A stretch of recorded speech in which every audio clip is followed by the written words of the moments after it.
by Pawan Raja.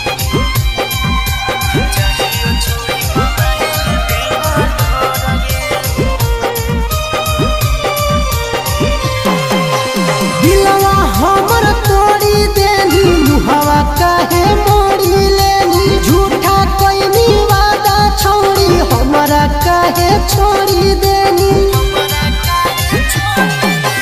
दिलवा हमर तोड़ी देनी मुहवा काहे मोड़ी लेनी झूठा कोई वादा छोड़ी हमरा काहे छोड़ी देनी दोसर संगे देखियो छतिया फटो हो मोर गे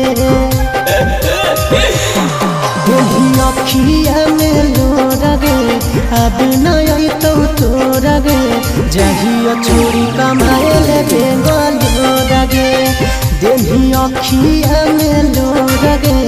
अब नई तो तोर गे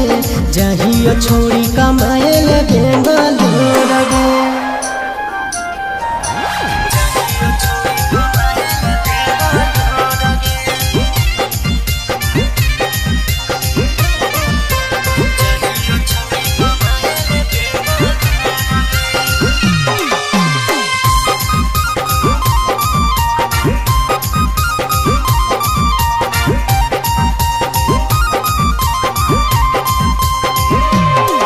अगे तोरे कारण वागे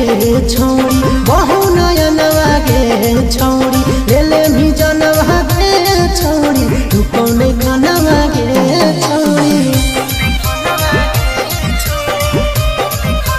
अगे तोरे कारण वागे छौरी बहु नयन वागे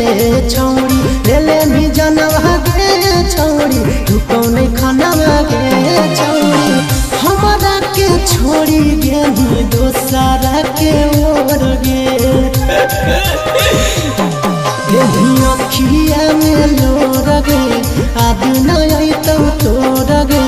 जहिया छोड़ी कमाए ले बेंगलोर गे गेली अखिया में लोर गे आदि नई तो तोर गे जहिया छोड़ी कमाए ले बेंगलोर गे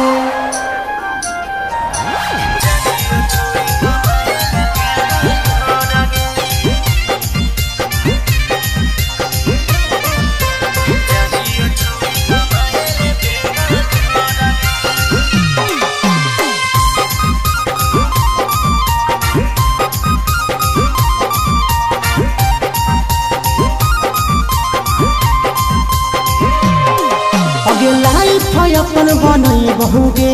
पैसा खूबे कमाई बहुगे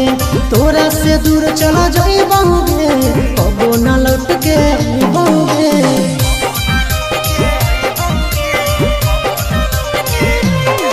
अगे लाइफ अपन बनई बहुगे पैसा खूबे कमाई बहुगे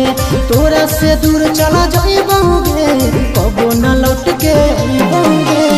सागर बेदर्दी से बोले ही नाता तोड़ गे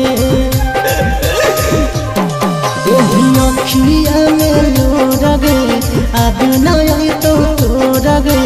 जहिया छोरी कमाए ले बेंगलोर गे देही अखिया में लोर गे